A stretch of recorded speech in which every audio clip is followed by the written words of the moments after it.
afternoon, boys and girls, and welcome to another edition of the American Hotspur here on Stateside Footy. I am your host, Steve Silver, and joining me today is a legendary figure in the Tottenham YouTube circle, the YouTube community. He is Dermotron of Tottenham Hotspur, Tottenham till we die. Good evening, Derma. How you doing today, bud? Yeah, not too bad. I wouldn't say legend, but I'll take the compliment. I think you're a legend. You're a legend. You're a legend of the US Spurs community. But yeah, thanks for having me on, bud. And any chance to talk Tottenham, I will grab. So thank you very much for inviting me on. Absolutely. And of course, before we get into it, please make sure that you hit the like and subscribe buttons and also hit the notification bell so you do not miss out on any upcoming Stateside Footy content. All right, Derma, let's go ahead and get into it because I would classify what's going on with Tottenham is a little bit of a crisis, whether that's a crisis of identity, whether it's a crisis of where we are versus where we're supposed to be, which is a crisis of leadership from the top all the way down to the coaching staff. Some would even say the players as well too. Right now, Spurs are in an absolute mess. I'm just going to throw this out there because it's the most basic question I can ask you. It's just where do you think that we are right now, specifically relative to where you think that we're supposed to be, and whether or not you feel like this is just a massive failure.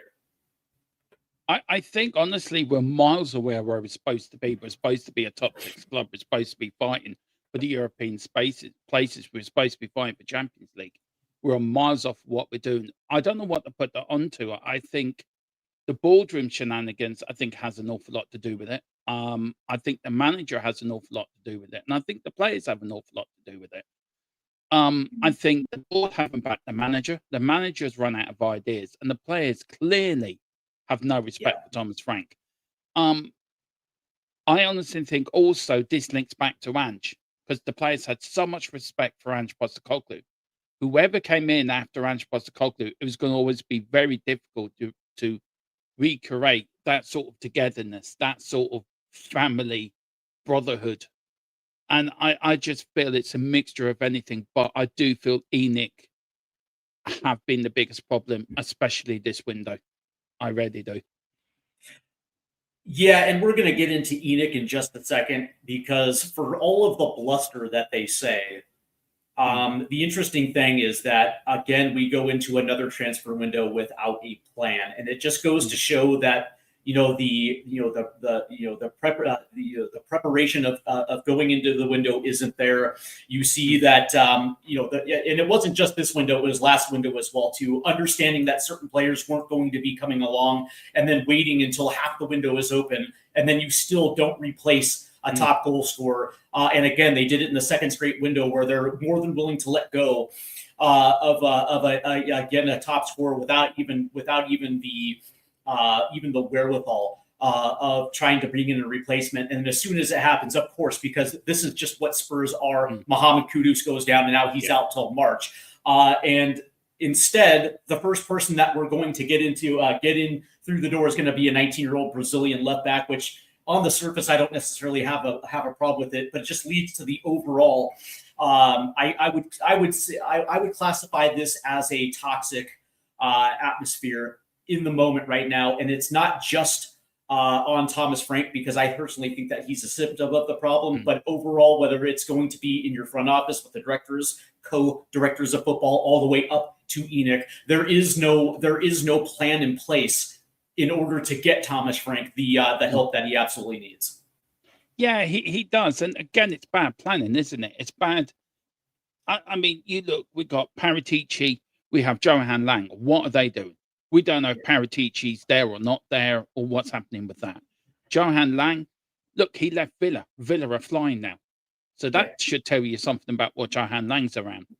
We know the ownership have promised us money, but we're not spending it. As you say, we're going to buy it, or it will be announced. We've bought this 19-year-old.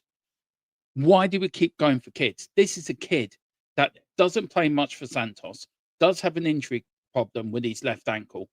And we're buying a 19-year-old. What to do for the future? We don't need future players. We need now players. And if ENIC was serious, or Thomas Frank was more more sort of demanding of more demanding of he needs players now, then he's been let down.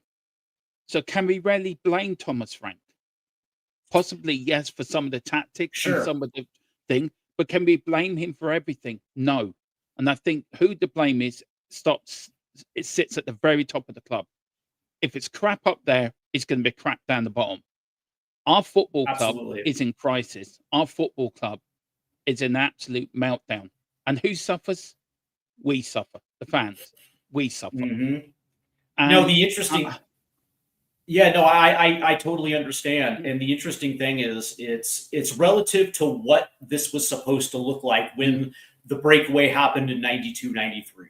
Yeah. Now, if you guys remember, when the Premier League broke away from the Football League, it was surrendered. It was supposed to be a big five. It was supposed to be centered around a big five. The two North London clubs, Arsenal and Spurs, the two Liverpool sides, Everton and Liverpool, and Manchester United. And it was designed for those teams to flourish because these guys were I guess you could say, the epicenter of why they broke away.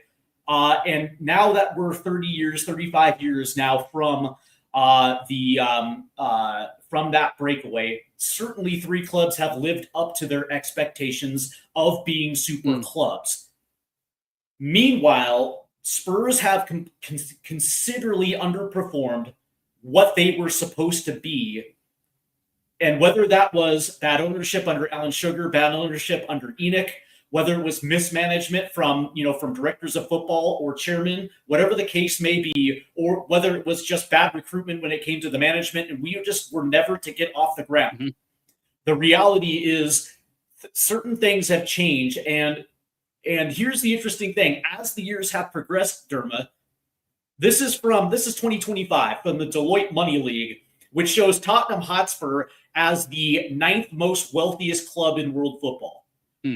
And they are certainly within inside the top 4 when it comes to revenue relative to spending in the world.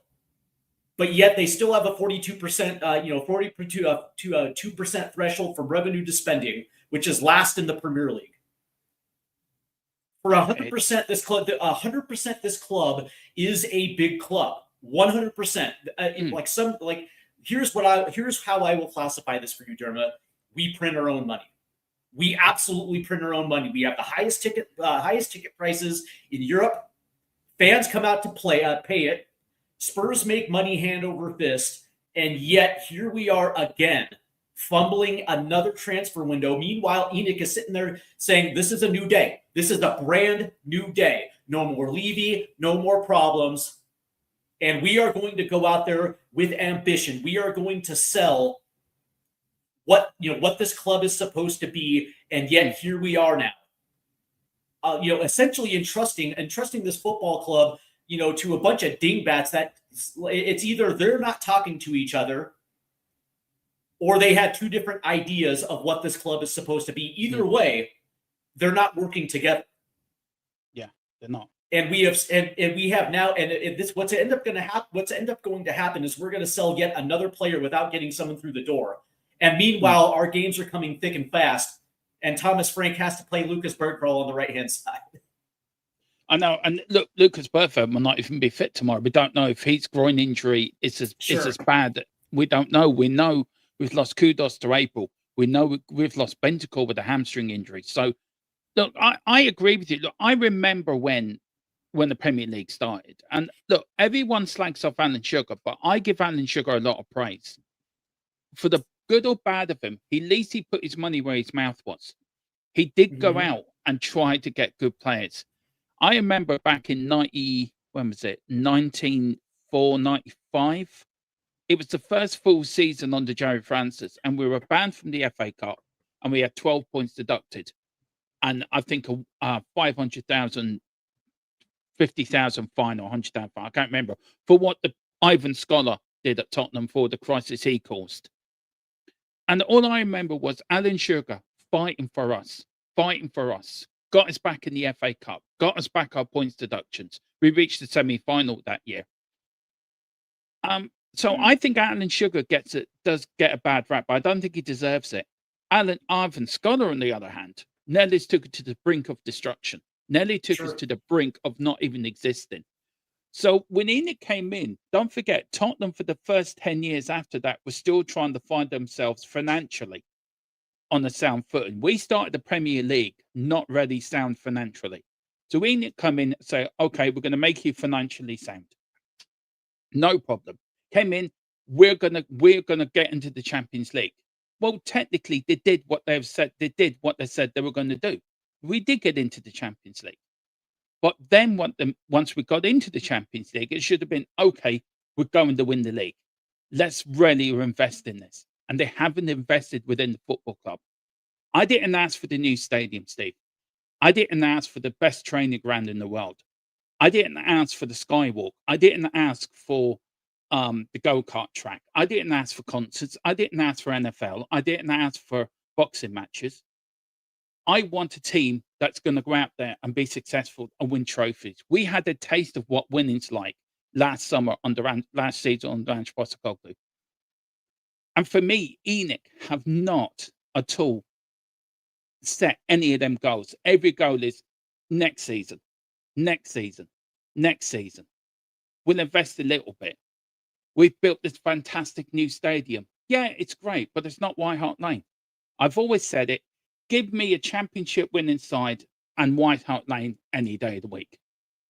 You know, I understand you had to build and you had to expand, but give me White Hart Lane and that 16-17 side that went unbeaten at home and the last season at the Lane, build on that. Enoch have never built on anything. And this is 25 years of Enoch Levy strangling the club to death. I said it last night when we did a show called A Club That's Broken. We are broken completely. 100%. You know, I keep saying it. The spirit, the foundations Bill Nick built with that 61 double side, Arthur Rowe built with the 51 side, John Yep. Cameron built with the 1901 FA Cup winning side, the 1921 side. All them sides that have built on success, we've always built on the shoulders of other managers. And now it's just gone. And it breaks my heart, Steve. I'm 44 years following this club. I've never seen this as bad as we are now. You know, the interesting thing is that you mentioned something relative to the transfer window and the idea that we're not targeting players that are ready to come in and step into the starting 11. Now, is that a symptom of the director of football that supposedly is supposed to be I guess you can say the guru of Italy that has all these connections throughout Europe, or is it simply the fact that Tottenham Hotspur aren't looked at as a big club anymore? Like, we don't dine at the same table as Arsenal, Liverpool, Manchester United, Man City, and so from that standpoint, if we both agree that is not the case, how are they supposed to sell?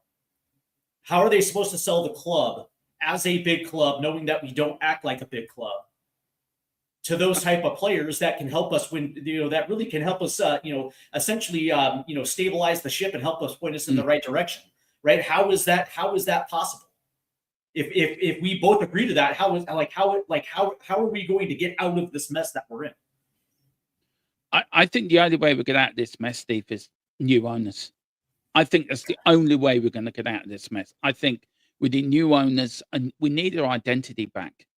Yeah. But we need to do that. We need to strip everything back. As Tequila always says, and I agree with Tequila, he says we need to burn it down and start again. Burn it down to the foundations and start building the house again. And I think we've got to do that. We're never going to succeed under this ownership. When Levy left, I was the only one. Everyone was saying we'd give them to next summer. We'll give them to next summer. I was only one of the few who said, and I consistently have said it, I don't trust this ownership. It's the same old. It's a bit like Hydra. Anyone's a big Marvel fan knows what I'm talking about. Your Hydra, you cut off one head, two grows in its place. It's the same with Enoch. They got rid of Daniel Levy because it was beneficial to them. They didn't get rid of Levy because it was for the better of the club. There is a power struggle between Enoch and Levy. And at the moment, nobody's running the football club. That's why they haven't sacked Thomas Frank yet. because they cannot be bothered to do the work to look for a new manager. This is why there's no transfers yet, because they cannot be bothered to do the work to bring in the players we need. And Mhm. I agree with Simon Jordan on TalkSport. I will send you the Okay. video when he was talking, and I will send it. You can put up in your channel, Steve. That he said Spurs are up for sale in all but name, and I 100% agree with that. I do too. It's- I do too. If the sooner, and also change for Tottenham, need to get protesting again. We need to start protesting this weekend. We need to start showing these owners we are sick and tired of you messing with our football club. We are sick and tired of you leading us up garden paths, promising us a new dawn, and it's the same dawn every time. And the sooner they're gone, the better I think we and the club will be, because we are never going to succeed. Tottenham are a massive name. We are a big club, but we're not acting as a big club, and that is the problem. You know, you mentioned that they're all for sale except for except for in name, and I 100% agree with you, because the interesting thing, the biggest reason why I think they haven't sold yet is because of Daniel Levy's 30%. Yeah, I think Daniel Levy is not a fool at all. As a matter of fact, you can't hold on to a position for 25 years if you're a fool. What I will say is that he understands exactly how much this club is worth. Right? I mean, you can go to Forbes and you can see, you can look at the valuation, and it might say 3.5 billion, whatever the case may be. But when you look at the assets that Spurs have relative to what is going to be, he understands exactly what that number is. And he's not going to be pushed aside to be lowballed into taking a number that is not going to be worth the 25 years that he put in. You know what I mean? I think that's the biggest reason why they haven't sold, is because Enoch understands that in order for them to get to that point, they're probably going to have to give him something close to $500 million for that 30, for that 30% of 30% of what he owns, which is probably why the gears have come to a stall as far as a sale goes, because of Daniel Levy and his 30%. I do, because I think Daniel Levy is still. I think that's still the problem. I totally agree with you, Steve. That I just don't get it right. We had an opportunity to really put the past behind us and start again. We had such an opportunity, and I think that's why our summer window was so poor as well, because of the infighting on the board. I think that's why. I think Levy was getting involved, and then Vinay was getting involved. It's just a total mess. And look, there's fans that have seen Tottenham longer than we have. This Philip Brady, for one, who's been following this club for nearly 60 years, and he's seen this go down. But I would guarantee you, and I would guarantee you this now, that the owners under Phillips' time was the Richmonds and the Bermans family, and then you had Ivan Scholar. They had the football club at heart. That was their interest. Ivan Scholar nearly fucked it up, and I agree with you. And he nearly took us to the wall. But you cannot say Enoch have had our best interests at heart. They haven't. They've had their own interests at heart, which is property, portfolio, buildings. Let's generate more money around the area. Let's generate a massive stadium. Where's the statues? Where's the stands being named after Bill Nick or Arthur Rowe or John Cameron or Gary Mabbutt or Graham Roberts? Where's us? Yeah, we're wearing some nice shirts to do for the 1901 Cup final. Yeah, that's brilliant. But where's the statue of Bill Nick? Where's the Bill Nick name on one of the stands in the south stand? That would go a long way to appeasing the fans. If Enoch would come out tonight or tomorrow and say, right, we're now going to call the south stand the Bill Nick stand, it wouldn't wash away all the problems. But for me personally, that would be a start for me. That would be a start for me. And also, just very quickly, sorry, on the Canadian rights, whoever does come in, how about calling it the new WHL, sponsored by whatever? Right. But it's a link back to our history. They've forgotten where we are. We have a fabulous history. Mustn't forget where we've come from. I think it's important to also state that while Daniel Levy was chairman, he was representative of ENIC. He was the representative of the ownership group and the investment group that make up the ownership group at Tottenham Hotspur.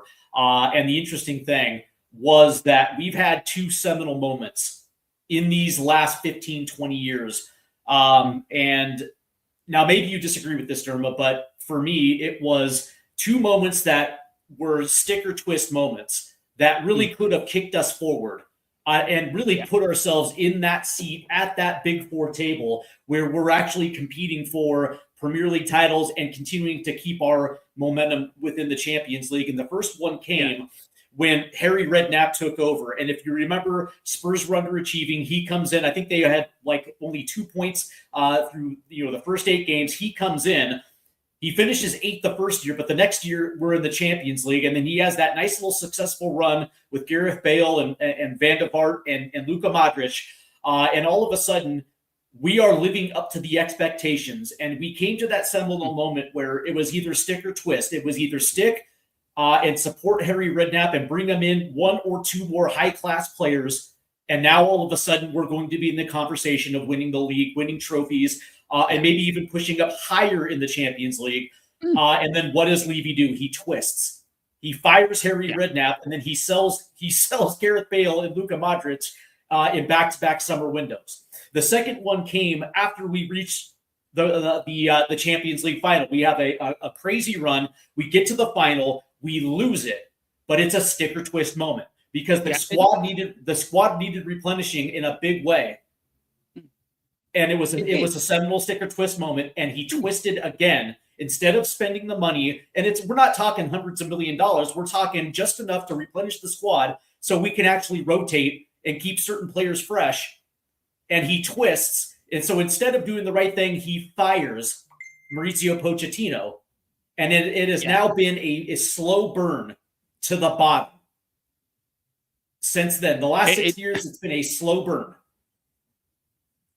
I agree. Look, the first one with Harry Redknapp, Steve, I think Harry Redknapp sort of dug his own grave by flirting with the England job at the time, I think he was odds on to get I think he was odds on to get the England job. So I think there was a bit of beef between him and Levy. But I get your point. And I think you're right about Bale and Modric, though I think I remember at the time that with the Bale money, I think we promised both players we'll sell you at the end of next season. I do agree with you that we shouldn't have, but when somebody offers you 100 million, and them times you're not going to turn that down.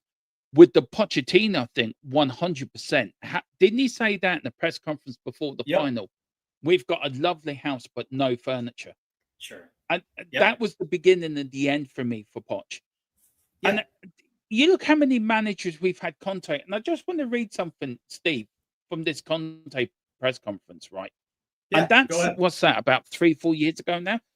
You are finding an alibi, another alibi. You tried to find an excuse for the players. Okay, continue to do this. To find an excuse for the players. You only do this. You do only this. Excuse the players, but the players may be my future. Then we lost confidence. They lose spirit. They lost being a team. Excuses, excuses, excuses. Try to protect them every time. And the last words I would say with ENIC has been excuses, excuses, excuses. And the players have always hid and took an alibi. It's not us. It's the manager. It's not us. It's VAR. It's not us. It's somebody else. These players have to look themselves in the mirror and say, hang on, we need to take responsibility here. We need to take responsibility for our performances. And the players don't. And how many managers have these players and the players in the past have thrown under the bus at Tottenham? You could say Conte, Mourinho, Nuno wasn't here long enough, really. Ange Postecoglou. All them threw them under the bus. Yep. So we can blame the owners. We can also blame the managers, but the players also have to take responsibility for the situation we're in. And to that point, though, right? Because here's the problem with firing Thomas Frank. It doesn't solve the problem. Now, granted, I will say that Thomas Frank is a symptom of the problem, but he is not the guy that thought it was a good idea to hire him. He is not the guy who thought it was a good idea to turn Spurs into Brentford. Those guys who are in charge of recruitment, those guys who were in charge of instilling the manager, they weren't on the same page when it came to the hire of Thomas Frank. As a matter of fact, Paratici was an automatic no when it happened. Yeah, it was. But he doesn't have the power. So who has the power? Because to me, that is where the cancer is. I mean, we can sit here and talk about Enoch left and right all day long, and we would be right about this. But the reality is, for whatever reason, the central power, and this is where I find this completely hypocritical, because the biggest reason why the word is that Paratici is willing to leave Spurs to go to an Italian club that is going to get relegated. Because that, by the way, that's embarrassing as hell for this club. That a guy like Paratici is willing to leave for a team that is going to get relegated, but he's willing to do that because he's going to be able to control. He's going to be able to run the club in his image. The crazy thing is that Johan Lang, and they're saying it was because that was Daniel Levy's last piece of business, and they want to rid the club of everything of Daniel Levy. By the way, so was Johan Lang. Johan Lang was a Daniel Levy hire. Yet he has, and his staff has the central control of power to make the decisions on the head coaches, the backroom staff, and even the recruitment team. Yeah. Seriously, make it make sense. Seriously, make it make sense. How is that? Like, to me, that's the thing. It's like, if you're going to fire Thomas Frank and throw another coach under the bus, where's the accountability for Johan Lang and his staff, the people that are actually in charge of hiring? There's no accountability. Where's the accountability? There's none, because full well, Steve, they're gonna get away with it. It'll be okay. We'll sack the manager. You look at Steve Hitchen, right? The biggest fraud, I think, bar Johan Lang. Steve Hitchen still today gets away with murder. Nobody, I never hear one person criticizing Steve Hitchen. Seriously, they criticize. Right. Yeah, they just don't. They criticize Paratici, and look, I would give Paratici probably a little bit of leeway here, because I think if it's left to him alone to run the transfers, he does a perfect job. You look at the first summer under Ange. Look how many players we brought in. Van der Ven, Romero, didn't we? We brought in Vicario. We brought in, season before, I think, under Conte, we brought in Kulu and Bentancur, which got us top 4 that season, by the way. So I think you leave it to Paratici. He knows what he's doing. Johan Lang at Villa, struggling. Johan Lang after Villa are 3rd in the league. I think that should tell you everything you need to know about Johan Lang. No wonder Paratici wants to leave. I guess, to play devil's advocate, because this has been pointed out, that Paratici was the guy that hired West Ham's current boss, Nuno, and it didn't work out. Yeah, but that being said, it's like the way that I look at this is like, you have a guy that's going to hire 3 coaches. One of them's probably not going to work, maybe even 2 before you stumble on the right one. But the thing about this is, it's like, I would be willing to take that gamble as well too.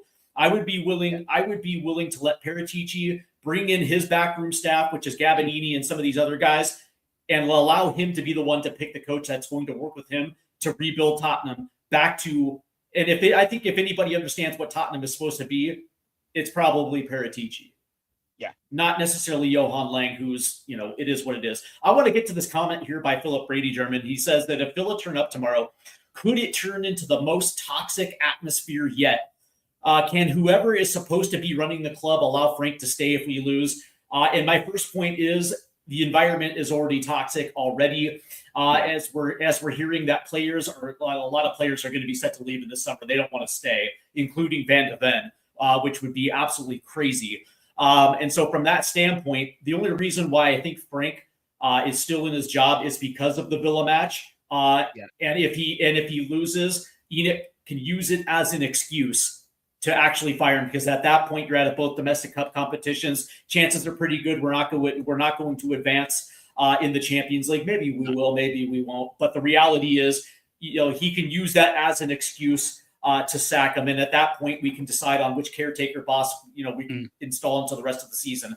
But the reality is, Philip, I actually think the atmosphere is already toxic. We've already heard that a group of players, a group of senior players has already gone up to Thomas Frank and asked him to switch the tactics because it's not working. Thomas Fred said thanks, but no, we're not doing that. And it is what it is. Either you adapt to me or whatever.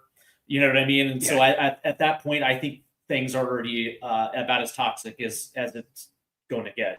I don't know. I agree. It's going to be toxic tomorrow. Of course it is. We know it's going to be toxic. What else did he say? Sorry, you just put that coming up again, Steve. I just want to answer the second part of it. Yeah, that's right. I've it for you. Yeah, I got it. Yeah, I got it. Look, we know. I agree with you about the toxic and the players as well. That's already toxic. But the second part, Thomas Frank will not be Tottenham manager, I don't think, on Monday morning if we go out to Villa tomorrow, because I agree. I don't think we're going to qualify for Europe this year. I think we need to accept that. Unless we're going on a mighty run between now and the end of the season, the Conference League is the best we're going to hope for. I think also it would give, as you said, Enoch, whoever, an excuse to get rid of Thomas Frank. I think the whole thing stinks of falling apart. We had Ange there, and love him, hate him, loathe him, whatever. He gave us the best night of our lives as Tottenham fans. He gave us the best night we'll never forget. And yes, we did sacrifice the league last year. Yes, we did lose 22 games in the league last year. I don't think a team under Ange this season is going to be the same as the team that was under Ange last season. I think with the players that we brought in, can you imagine Kudos under Ange Postecoglou? Could you imagine? Or Xavi. And Or Xavi. The players did ask Ange to change it up in Europe. And what did Ange do? Okay, I changed it up. I'm changing it, but you're responsible for it on the pitch.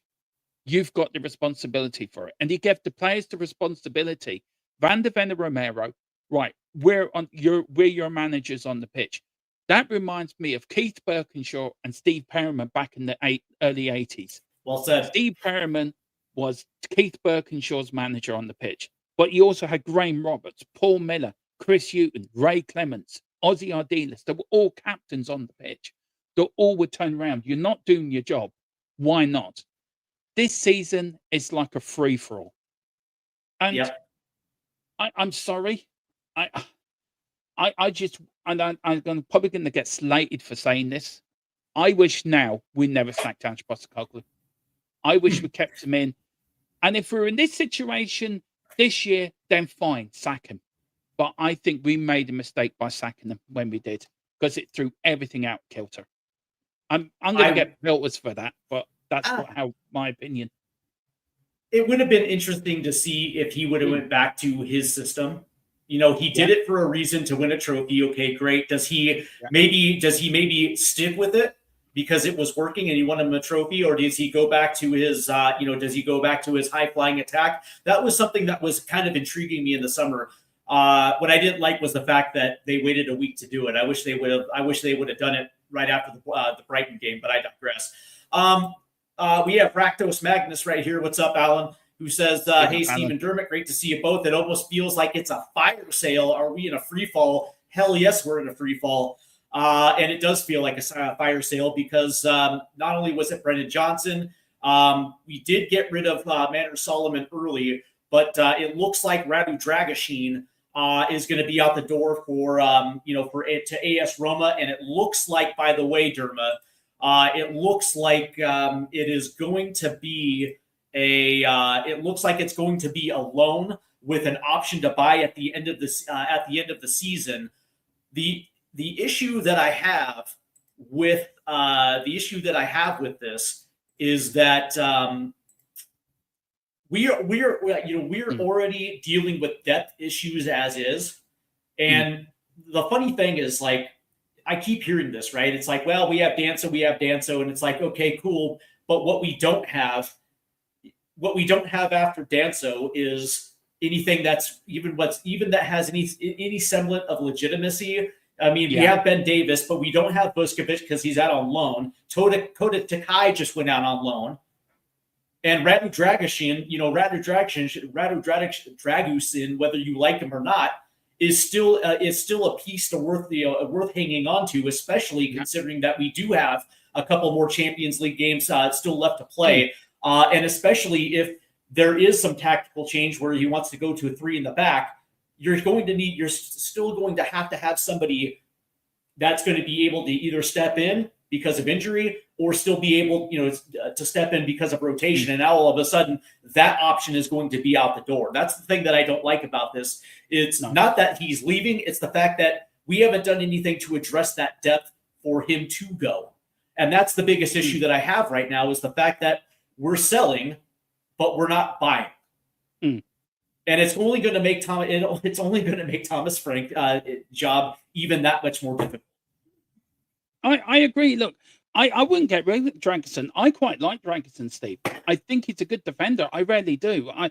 I said at the Palace game, I don't know if you felt the same, but I felt a Danso Van de Ven partnership, the back four looked more calm. It didn't look as erratic as it is with Romero and Van de Ven. I know Romero is a very good defender, by the way, and World Cup winner, our captain. I agree. But I just felt it was a bit calm. I think with Dragerson there, it gives Thomas Frank more options to play 3 at the back.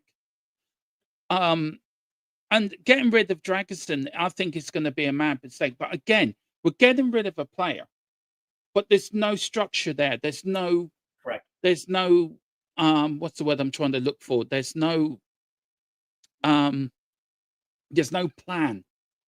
Yeah, right. You get rid of Johnson. Yeah, you get rid of Johnson. Well, what we're bringing in? Well, we're not going to bring no one in. We've got Kudos. We've got Kulu. Well, Kulu's going to be out for the rest of the season. Kudos has now got injured back to April. So where's your plan there? We'll get rid of Dragerson. Oh, don't worry, guys. We've got Danso. We've got other defenders there. We're fine. Palunia can play there. It's always sticking round sticks into square holes. It doesn't work. You go into a window. If you and me were running a football club, right, and you were my football director and I was the manager, I would say to you, I want this player. And you would say to me, okay, Dermot, we're going to sell this right back, but I'm bringing in this right back to replace him. I'm going to sell your right midfielder, but we're going to upgrade him with this. It's a plan. And you plan for now and you plan for the summer. But we don't plan at Tottenham. I'm sorry to say, we're like a kid in a candy store with all the money, but we're just buying the crappiest of stuff. That's going to break in 2 days. It's like the asshole that goes to a Subway and then takes 30 minutes because he can't decide on what he wants to get. You know what I mean? Meanwhile, there's people behind you absolutely losing their shit. The interesting thing is, it's like you should that's what advanced scouts are all about, right? Because when the summer window closes, you have your advanced scouts going to watch whatever targets that you have. There's usually a list of players that you have in mind for that January window. I don't want to hear about how the window is hard, blah, blah, blah, blah, blah. You have your advanced scouts going out there and looking at the targets that you have. So you actually have a list of names. So right as the window opens, you have your bids in. So by the end of the first week, you've negotiated, and maybe you can get your first target in by the end of the week. So by the last couple of weeks of the window is the point where you're supposed to get rid of the players that you want to get rid of, right? The first priority of business is making sure that as soon as the window opens, you have 3 or 4 bids already out. So you can negotiate. And if the player says no, the player says no. Fair enough. And then you can move on to your secondary targets. But it seems like Spurs opened the window without having any clue of what of which direction that they wanted to go. We've heard Akaluche. We've heard Diamande. By the way, one of them is a striker. The other one's a right-sided winger that can play the left side. But their main target is a guy who's injured. Savinho. Savinho is the guy they want. And a guy who's probably they're not going to get unless they overpay. And by the way, he's hurt. That is the prime target that this Spurs this Spurs team is looking at. And it's like, well, when I see this and when it just absolutely drives me batshit crazy, because it tells me that these people don't have a fucking clue. No, they don't have a clue. That it's like the loonies are running the asylum. That's what it's like at Tottenham. It really is. And can I just say that we have Yeah. actually brought the first player in. Ah, I've just got confirmation now on my phone from the people I use. Tottenham have bought Suze. He has signed for Spurs, a yep. 19-year-old left back.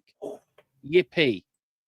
I'm really excited. I'm going to go down and buy his shirt with his name and his back now. I am so thrilled. Steve, look, I think you need to go out and celebrate, man. This is, the greatest news ever. We've signed another 19-year-old. Woohoo! No, brilliant. And he's got an injury problem as well. So we've bought another injured player. So, I don't. Well, so here's what I will say, in that I don't have a problem necessarily with it, because if the idea is that in 2 or 3 years, these guys are eventually going to be, first team regulars, okay, great. That's, it's good to have those guys in rotation in your first team. Yeah. Whether it's in the Premier League versus opponents where it makes sense, or whether it's in cup competitions or European play where it makes sense, I don't have a problem giving minutes to some of these young guys, because that's, that is the right thing to do. But that being said, one of the things that you absolutely need in front of it is somebody that is obviously going to be your starter. This doesn't necessarily scream it. The other problem that I have with this is Destiny Udogie. Destiny Udogie is a liability at this point because the guy cannot stay healthy. No, he can't. He can't. And so now your left back situation is going to be manned by two guys that have injury issues. Yeah. Make it make sense. Yeah, it does. Philip, Philip said give the lad a chance. I'm only being sarcastic. I'm not being generous. I'm sorry. I'm being sarcastic. Look. Yeah, and I'm with Roy Parker. I'm with Roy Park right here. Why not bring Mikey Moore back at this point? He's got first team experience with a big club in Scotland. He's actually been playing pretty well. And the fact that you have Oda Barantel, who can man the right hand side, and even Mikey Moore can man the right hand side as well too. Yeah, he can. Bring back Mikey Moore. Take him out of that hellhole of a club in Scotland, please. Take him out of that club in Scotland. That he should have gone to Celtic. I was telling you at the very start, should have gone to Celtic. That's another stream, Steve, to mess at Celtic. I tell you one thing though. Look at Celtic and look at Tottenham this season. How similar have they been in the way that owners are running their football clubs? Do you know what I mean? I would say that at least Celtic acknowledged that Russell Martin couldn't work. Yeah, and made no qualms about getting him out the door. No, it just wasn't working, and his ideas weren't working, and the results on the pitch actually mirrored that. That is the difference. Yeah. That is the difference between what big clubs do and what guys, what teams that are big name club in name only do, right? Like the interesting thing is Manchester United gets rid of Ruben Amorim, and Manchester United are in a position where they potentially could grab a European spot, but it wasn't working. They acknowledged it and got rid of them. Yeah, they've done that now twice in the last 2 years with Erik ten Hag and Ruben Amorim, and Chelsea with Enzo Maresca. Yeah, gone, without even a shadow of a doubt. And it's like, I get it. I get Spurs invested in Thomas Frank and they brought his backroom staff and all that good stuff. I get it, 100%. But if you acknowledge that it's not working and the results are not there, gone. Don't put yourself in a position where you're going to end up in a relegation scrap, because the reality of the situation is that this actually has a potential from going from bad to worse. It is. We just lost to a Bournemouth team that hadn't won a game since October. I know. You know what? I just really wish the season would end today, Steve. And I'm the most optimistic Spurs fan. You know me. Yeah. I love my club. I'm passionate about my club. But we just lost to a side that haven't won in the last 11. Yep. We've won 7 out of our last 22. We've won only 2 out of our last 12. Yep. Thank God the bottom 3 are crap. Thank God West Ham, Burnley, and who's at the bottom of the league? Can't remember. So memory's gone. Getting old. Thank God they're crap, because we could have been dragged into a relegation fight if this keeps going on, Steve. It is Wolves that are really Wolves. bad. Burnley and West Ham. Yeah. West Ham is sitting on 14 points. We're sitting on 27, so we're 13 points clear of the bottom 3. And of course, Nottingham Forest is sitting at 21 points, so they're 6 points clear. 6 points clear of the bottom. So yeah, you're absolutely right. You're absolutely right about that. Yeah. But we're as nearly. I want to ask you a question, Steve. Right? You look at Ange last season, and you look at Tottenham this season, right? And I know we lost 22 games last season. Are we playing worse than we were playing under Ange, or do you think we were worse last season than we were this season? That is a great question. I'm willing to say that we're playing worse now because we don't have an identity. And it looks like the players don't necessarily really know how to execute. See, the thing about last year was we had an identity. 100% we had an identity. The biggest problem last year, number one, for long stretches of time, we didn't have our players available from essentially November until mid-February-ish. Yeah. And it's an awful long time to go with having some of your top players out, and the guys who were behind them just clearly were not good enough to execute. But we had an identity. We are who we are. Okay? This year, we have no idea who we are. All we know is that from game to game, we are going to look something different from game to game. And because of it, it was funny because I was watching that match in Forest, and I was watching the game against Brentford, and I was watching a game against, Bournemouth in these last 5 games. And it's from game to game, you see frustration, you see confusion, but most importantly, you're not seeing results because, again, it's the way that Thomas Frank wants to play.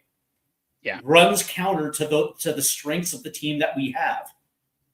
Like when you think about our players and what they all have in common, which is pace, which is pace and being able to be good on the ball. These players are direct players, and we don't play direct at all. As a matter of fact, Thomas Frank has consistently said that he's not taking the handbrake off these players at all.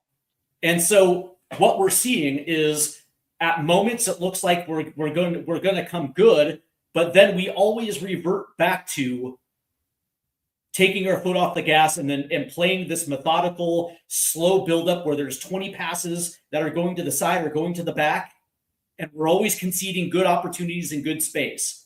Yeah, and what ends up happening is we get into this shell where you automatically know that we're going to concede. Like in that Sunderland game was a very good expose of where this team is, where it looks like we're going to come good.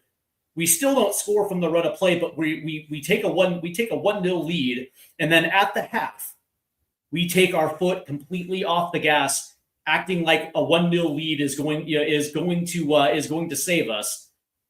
And then throughout the course of the second half, we allow Sunderland to get back into it, and bang, they equalize.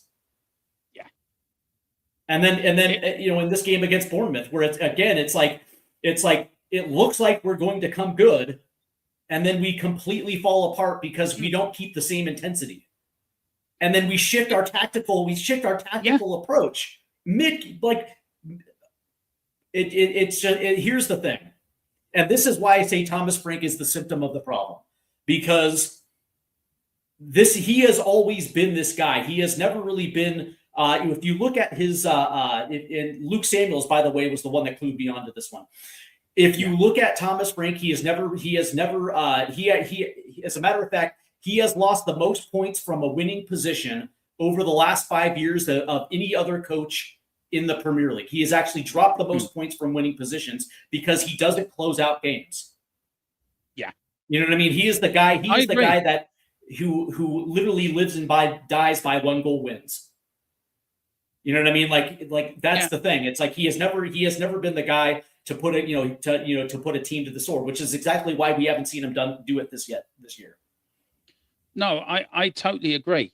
I mean, you look at the Sunderland game, for example, we weren't 1-0 up. And when we start the second half, I kept saying in the watch along, we're sitting back too far. We're sitting back too far. Yeah. I think the biggest thing for me in that game, and it got my goat, was you had Morani running up the middle, busting a gut. Richarlison on the right-hand side. All he had to do was put in an early cross. Morani's in. 9 times out of 10, he's going to score, Steve. We don't know if he would have scored, but he would have had a chance. And then we just sat back. Then Sunderland hit the post. And I remember saying, that's our second warning.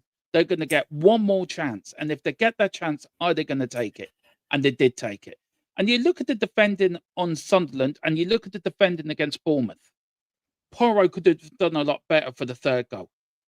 Romero lost his man, for one of the goals against Bournemouth.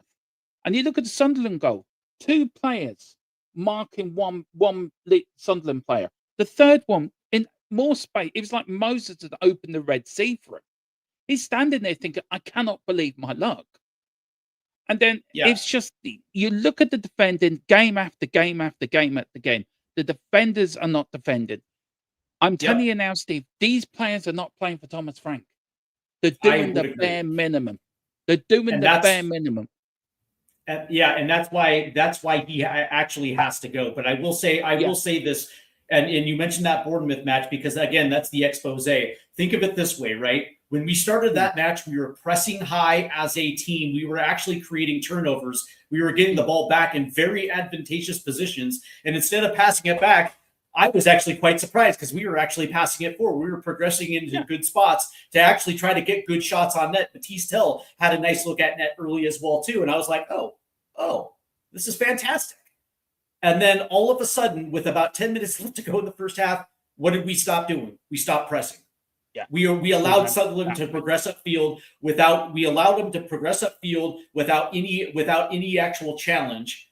And then by the time the second half started, and by the 50th minute, they had actually gotten into that match and they were actually getting forward without much resistance. And it's just, it boggles my mind that this is something that, that is actually acceptable, let alone Thomas Frank coming out in the post-game press conference and saying, well, I thought we did a good job. I thought, I thought there were a few things that we did in the match that were actually quite positive, and it's something to build off. And it's like, well, okay, Thomas, that's absolutely fantastic. Then why aren't we seeing this team actually building on these positives so we can put together, I know this sounds crazy, Derma, a full 90. How can we cannot? It's January. It is January 9th, and we still have yet to put together a full 90. Yeah.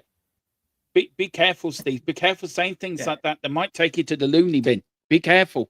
Be careful saying Tottenham playing for the full 90. We might get called being crazy. But yeah, I agree. I mean, under last season, as bad as it was, the players played from 1 minute to the end. They never gave up. And you saw a manager on the side shouting and roaring, especially, do you remember that Chelsea game with Ange? And he was like Sky Gorton. And I laugh at it now when I see it. And you can see him stop beeping, going back, stop beeping, get forward. And we're doing it now, sideways, backways, sideways, backways. I was doing the watch along. I missed it for the I think it was the Palace game. And Mrs. Tron was in stitches because every time we kept going back, I went, for beeping sake, we're going back again. It's like they go to their default setting. We're not going to attack. The whole idea of football is to score more goals than the opposition. You go 1-0 up. We're not boring Arsenal of the 90s. I mean, under George Graham. And you look at that game against Brentford. That has to be the worst game I've seen Spurs play in a long time. Yeah, that's 3 hours of our lives, Steve, we're never going to get back. And it's just one thing after another. It was bad. It was bad. I think we're going to win the FA Cup this year. Don't ask me why. I've got a gut feeling we could do it, right? But if we turn up against Villa tomorrow and we play like we did for the last couple of games, we haven't got a chance. And that's down to the manager, it's down to the recruitment team, it's down to the players. But the players seem to be getting away with it here. It's easier to sack a manager, that it's cheaper to sack a manager than it is to sack a player. But what I will say, though, is that it lets you know how weak the manager is, because the accountability isn't there. There is no set expectations where he draws the line in the sand and says, listen, dude, you're not good. As a matter of fact, we're going to play this 19-year-old here because at least he plays hard. You might have him beat on technical ability, but he plays hard. And until you actually step to the plate and actually play football, this kid is actually going to be taking your spot. That is the line in the stand that good coaches will say, like, I don't give a shit. You're not playing up to the standard of what I need. But time and time again, some of these guys continue to go out there and play. And me personally, when you allow a player to step on your back, they're going to continue to step on your backs. Lastly, Dermot, I'm going to ask you a question, and I need this answer real quick. If we go out to Aston Villa tomorrow, okay? Is Thomas Frank our head coach Monday? Right. There's two answers to this, Steve, quickly. My personal answer, no. I want him gone Saturday evening. For what I have been told, he is here possibly to the end of the season, and then Spurs will make a change then. That is the latest I have in that situation. I know that Pochettino, I know the former Brighton manager, are very on top of Tottenham's list at the moment. But I look personally, if we go out the FA Cup tomorrow, I think then he has to go. There's no point in keeping him because we're out of everything anyway. So what's the point in keeping him? Yeah, I would agree. And if we go out in the FA Cup and still by the third week of January, if we still really haven't gotten a forward player through the door, chances are going to be pretty good that we're going to get drummed by Dortmund, and we'll probably go out against Frankfurt. And so the Champions League run is going to be done as well, too. And at that point, come February, all that's left to compete is with the Premier League. By the way, do you have a caretaker boss that you would like to see come through the door? That's the second part of this question. I think if we went for a manager to the rest of the season, I know this is going to be out of it. Somebody keeps putting it into my chat, but I wouldn't say no. Is to Robbie Keane. I mean, bring Robbie Keane. He gets it. He gets the club. He gets the club. He would demand respect of the players, and I think the fans would give him time as well. So I think Robbie Keane. But Steve, we can't keep sacking managers all the time. I know we as a football club, and I hate saying this. I look back in '84, and Keith Birkinshaw said there used to be a football club over there. Well, I'm sorry, I'm saying it now. There used to be a football club over there, because that's not the club I've loved or followed or I've seen for the last 44 years of my life. The club I love is dead. This is just a pretender of a club. And I'm sorry, there's no soul. There's no spirit. Tottenham as a body, we're fighting fit. The soul has gone. And how do we bring back that soul? Get rid of the owners.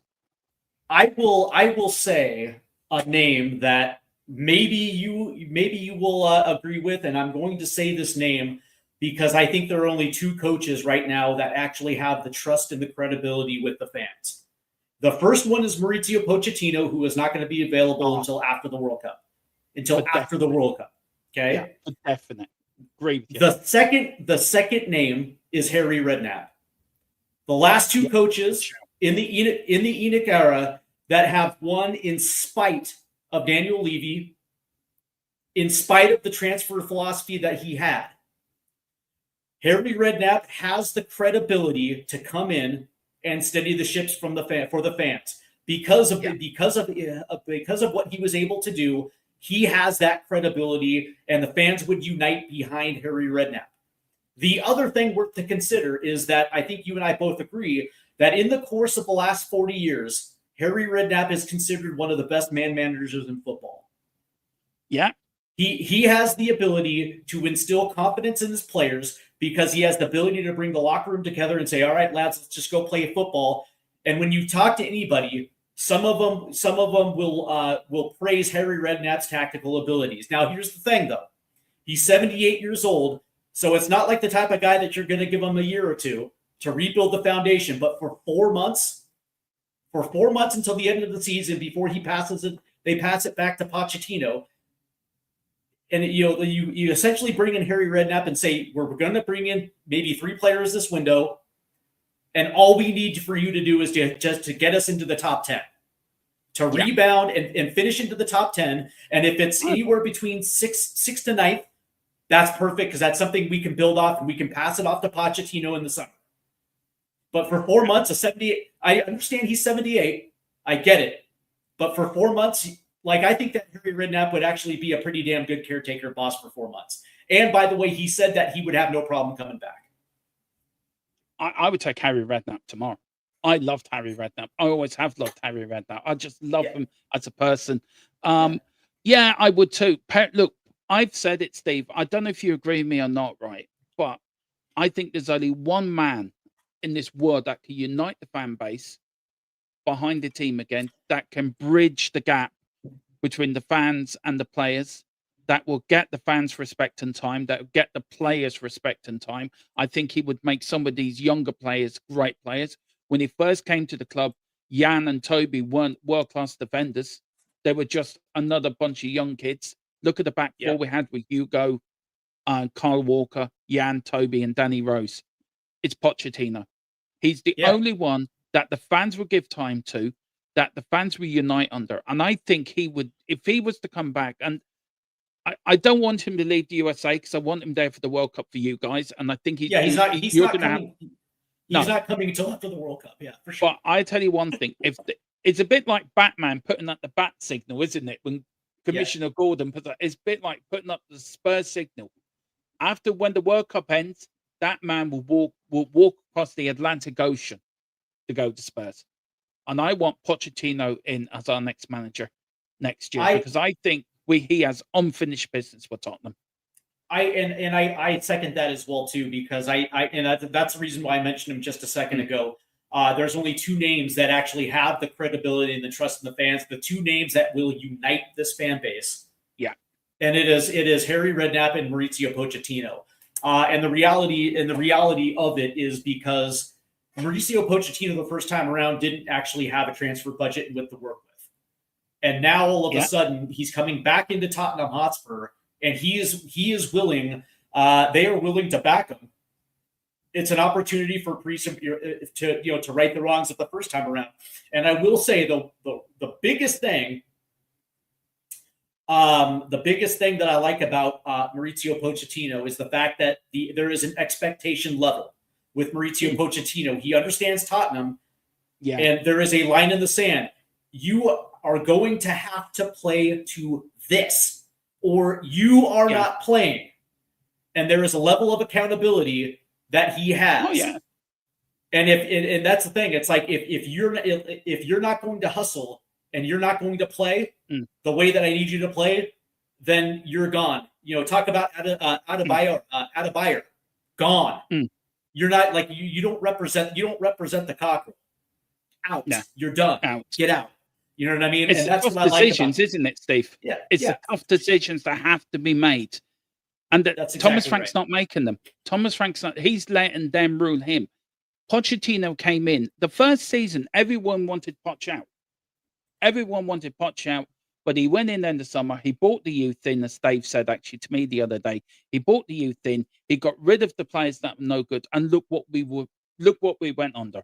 We went under a magic mystery tour that brought us success. That brought us joy. And look, I was very critical of Pochettino when I said, like, he was a failure because he didn't win anything. But I think when you as the years go on and what we've watched on the previous managers, and you do look back to the Poch era, you start to appreciate what he done a little bit more. And for me, I can go back to the Birkinshaw years and love them times, or the Terry Venable years and love them times. I just think if Bill Nick was alive today and he saw our football club, I think that would break his heart. I think Bill Nick would break down in tears because I just Yeah, look for me. the soul and the identity of this club has long been gone. I want to ask you one question very quick, Steve. I actually put into an AI the other day, and I asked you, what does Tottenham Hotspur mean to you? What does the name Tottenham Hotspur mean to you in your heart and your soul? And I put it into the chat as well. What does it mean to you in one word? What does it mean to you? It's a great question. Tradition. Yeah. From Jimmy Greaves to Martin Shivers to Glenn Hoddle to Jurgen Klinsmann to Gareth Bale to Harry Kane. We have a connection all the way back to 1901. There is a connection all the way back to 1901, and the reality is that we, as Tottenham Hotspur, have a proud tradition that has lived on from father to son, from father to son, from father to son, decade after decade. There are people that know exactly what this club is supposed to be, and the tradition, as of right now, are only being held up by the fans. That tradition is only being supported by the fans, not necessarily the club. But for me, it has to be tradition. Yeah, I agree. Tradition. I agree, Steve, 100%. All right, so quickly, we have Carl Slim Blue, aka Audio Artisan, who says Basuma is coming back from AFCON. They just lost 1-0 to Senegal. Would you play him considering the current injuries, or he is still out? Listen, I'm happy that he got to play in AFCON, but I would probably assume that he might be the next guy out the door. I would think. Do you know what? As much as I'm peed off with Basuma, I think we've got to play him. If he's fit and he's available and we need him in that midfield, we've got to play him. I'm sorry. Needs must at the moment. But I agree. I would agree. I would agree. With you, yeah, I think he's going to be the next guy out the door. But I'm curious because he ended last season absolutely high. You remember you mentioned earlier, and it's something. Yeah, no, for sure. No, the interesting. Yeah, the interesting thing was you mentioned earlier about how when Ange changed the tactics and said, "Okay, you guys are responsible." It wasn't a coincidence that Pedro Porro finished the season strong. It wasn't a coincidence. So did Yves Basuma, but also Dominic Slinky had his best run of form through that run through the Europa League. So it was kind of interesting. But I still don't think that he's going to be welcomed into the first team. I think he's got one foot out the door. G Giant 68 says, Steve, is there any current American players that would walk into this current squad and improve it? I'm so glad you asked. Thank you very much, G Giant, because you know exactly how to lift my spirits in an otherwise toxic atmosphere that is Tottenham Hotspur Football Club. Yes, there are two names that walk straight into the 11 right now, and one of them plays for Fulham. Anthony Robinson, the left back, coming back from his knee injury that kind of plagued him for a few months.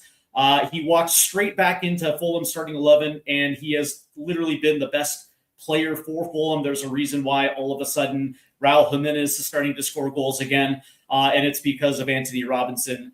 And I'm not saying one player makes a team, but when you look at since he's been back, he has literally been their best player. And if Tottenham Hotspur literally would just pay the freight, the $35 to $45 million to bring him in, he comes straight into the starting 11. That is the first name. The second name plays for AC Milan. His name is Christian Pulisic, who is currently in his prime, can play across the front three. When he got to Milan, he played on the right side, scored a shitload of goals. Then they moved him to the left side, scored a whole bunch of goals, and now he's in a strike partnership, kind of as a 10 off 9, and he's currently leading Italy in goals. So yeah, those two players automatically walk into the starting 11 on this club, without a doubt. Those two players, Anthony Robinson, Christian Pulisic, and if Spurs had any gumption, they bring those two in, 100%. Yeah, I agree. I agree. I would love them to play as in. That's a good name too. It Weston is. McKennie's a good name too. That's good. And by the way, he's out of contract at the end of the season with Juventus. See, that annoys me. We're linked with Connor Gallagher again. We're linked with him, and I'd rather have McKennie. I'd rather have him in our midfield. Yeah. But what's so great about McKennie is he can play as an 8, which is his natural position, and he's a very good deep line playmaker. But he also can play the 10 if you need it as well too. And the dude's got a rocket for a leg. He sprays balls over the field.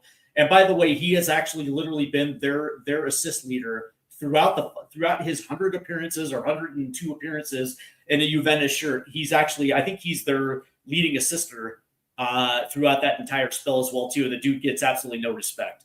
All right, Derma, we are about to take off. What is going on with THFC THTWD? What's on the horizon?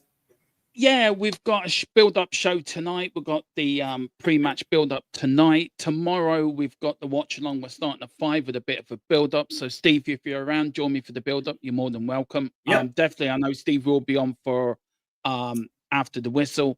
Sunday, then we've got final score. We've got player ratings out that day as well. And then Monday, we're going to go, me and Rain are going deep into the transfer market, and we're going to try to work out who's best and who's not best for Spurs.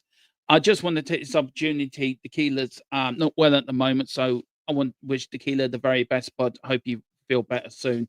You are very much missed on the channel. And James, I hope you're doing well. Yeah, and James will be doing some tactical stuff on the channel. He's going to do a tactical show next week, so that's going to start as well. And yeah, we're on the march. We're just going over 2,400. So I would love to get to 2,000. I'd love to get to 3K before the end of the season, and we're on the march to 4. So yeah, let's get there. A lot of good things. We had a great end to the season on the channel last year, and we've had a good start to this year. So I want to continue that. So we're 5 years this year, but look, Steve, thanks for having me on here again. I really miss doing shows with you. I forgot how enjoyable they are to do with you. Yeah. Thanks for taking the time out of your schedule to come on, man. Anytime. Please like and subscribe here. Let's get Steve to 500 as quickly and as possibly, and make him the #1 Spurs US channel in the America, because this fellow knows his stuff. He talks good about football, knows his American football as well. Very, very good with his MLS watch-alongs. And also, he's a great guy to boot. So, yeah, help show a fellow Spurs supporter as much love as you do me. Let's get him to 500. Come on, guys. Let's get him to 500. By the way, you took the words right out of my mouth. Make sure you like and subscribe and hit the notification bells as well, too. The interesting thing is I was going to do an FA Cup watch-along tomorrow. I don't think I will. I will hold out on that one. I just don't think I can do it this week. The last couple have just been absolutely brutal. So I think I will pass this weekend on the FA Cup watch along. But of course, we do have the Hotspur watch alongs generally most weekends. But this has just been absolutely brutal. So I think this one will suffice for the weekend.